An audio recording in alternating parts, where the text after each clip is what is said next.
Hello, hello mga ka-Blink. May bagong episode naman tayo ngayon sa ating Blinks Vlog. Hindi muna tayo sa motorbike. Hindi muna motorbike ang ating topic. Ito muna, Nat Geo muna tayo. National Geographic. Yan, nag-iinit na oh. Nag-iinit na. Kwento ko lang sa inyo, itong alaga akong brown stripe o in Tagalog kabisote. Ito yung nakuha ko sa may Batangas City, doon sa may puno. Meron kasing doon may nakita ako yung property namin doon sa Batangas. May doon sa puno, may nakita akong pugad. Nung una, nakita ko, may dalawa, tapos naging tatlong itlog. Tapos napag-isipan ko na kung pwede kayang i-handfed din yung mga ganitong klaseng ibon. Sinubukan ko, bali, nung napisa na siya, nung napisa na bali tatlo yung nakita kong inakay eh. Bago kami lumuwas uli dito ng Manila, kinuha ko yung yung pugad. Kinuha ko ng pugad yung habang wala pa yung mag-asawa. Pero nakita ko nga nandun, naawa nga ako. Pero pinagpaalam ko, sabi ko, punin ko muna yung mga baby mo ha. Hindi ko naman sila pababayaan pakakainin ko naman. Ito nga, inuwi ko actually tatlong inakay. Hiningi ni nung isang friend ko doon sa Batangas, si Marlon. Meron din siyang meron din siyang YouTube channel. YouTube channel niya Daddy Marlon. Shoutout kay Marlon, Daddy Marlon. Shoutout sa iyo. Yung inharbor niyang isang kapatid nito, namatay. Hindi niya ata kasi nalagyan ng ilaw kasi pag ganitong mga inakay, wala pa halos balahibo yun ginawi niya, kailangan may nakatapat kang at least yung dilaw na ilaw yung sa mga lampshade, tapatan mo lang para mainit kasi talagang yan tulad nito sa room ko may aircon pa, kaya kailangan naka kumbaga mainit yung paligid nila para mabuhay talaga sila. Anong pinapakain ko sa kanila?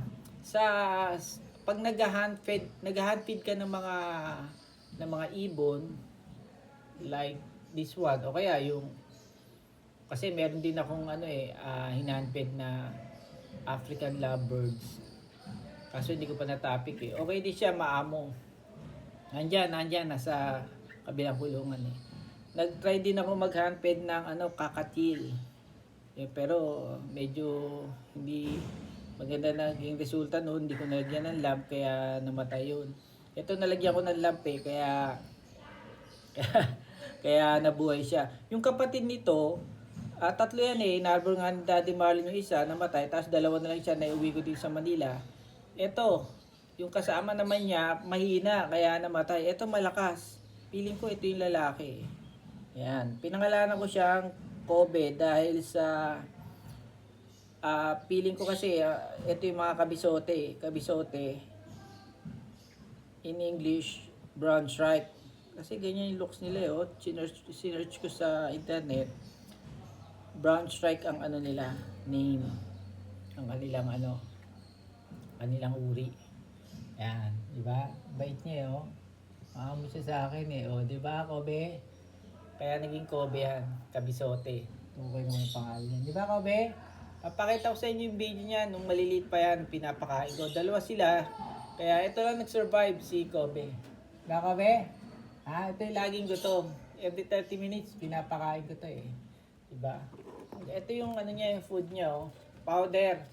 Sakto, makakabili kayo dito sa may Shopee o Lazada. Merong sakto. Yung pangalan nung hand-feed na powder na food, yan. Haluan nyo lang ng tubig. Sakto ang nun. Ang pangalan. Pang handfeed talaga ng mga pang handfeed ng mga ibon. Ano pa ba? Ando naman makita nyo kung saan kung anong klaseng ibon din ang pwede nyo paggamitan. Dito ko siya nilagay sa may Ito ilalagay niya. Kaya pag nakita niya to, ayan. Tingnan nyo, takanganga na yan, oh. Oh, ganyan yan, ganyan katakaw yan, oh. Oh, oh. Ayun, kukulitin ako niya. Kapag nakahiga ako dyan sa kama, gutom na siya, pupuntahan ako niyan. Ako, kukulitin ako. Tapos babalik siya dito para subuan ko siya. Yan. Oh. Sarap ba, Kobe? Lagyan nyo ng konting water para hindi masyadong malapot. Para madali rin niya malunok. Yan. Kobe! Oh, laging gutom yan eh. Oh. Tubo pa?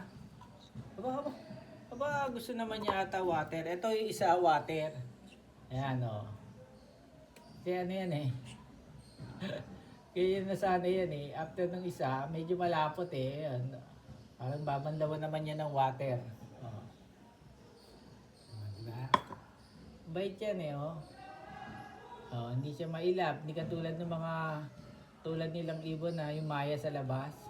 Diba may ilap. Pwede rin pala sila no? Oo, di ba? Yan, feed para maging maamo, oh. Diyan lang siya, yan lang ginawa kong hideout niya, oh. Oh, ayan, oh. Ako, dumi na nga, eh. Ayan yung, yan lang siya naglalangi. Eh, sa table ko, dumi na, oh. Ayan, pagkakain, diyan lang siya, oh. Yan lang, magtututo ka. Hindi siya, dito sa room, minsan lumilipad siya pero bumabalik din siya agad dyan. Oh. Kabe! Come here! Dito ka muna, binablog kita eh oh. Kabe! Liga Kabe! O, tukto ka kay daddy.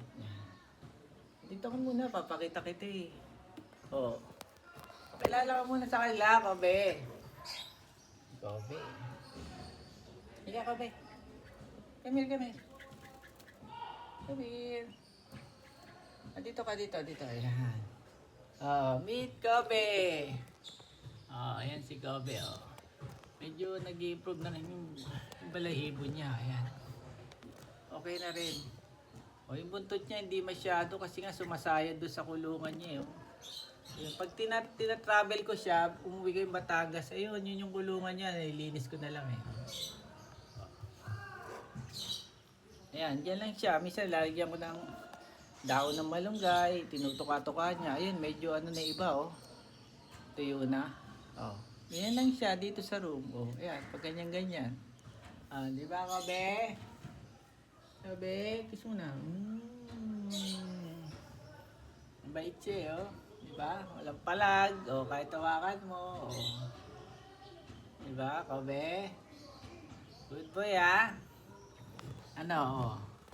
Greet mo sila, greet mo. Kabe. Pero pag siguro kung talagang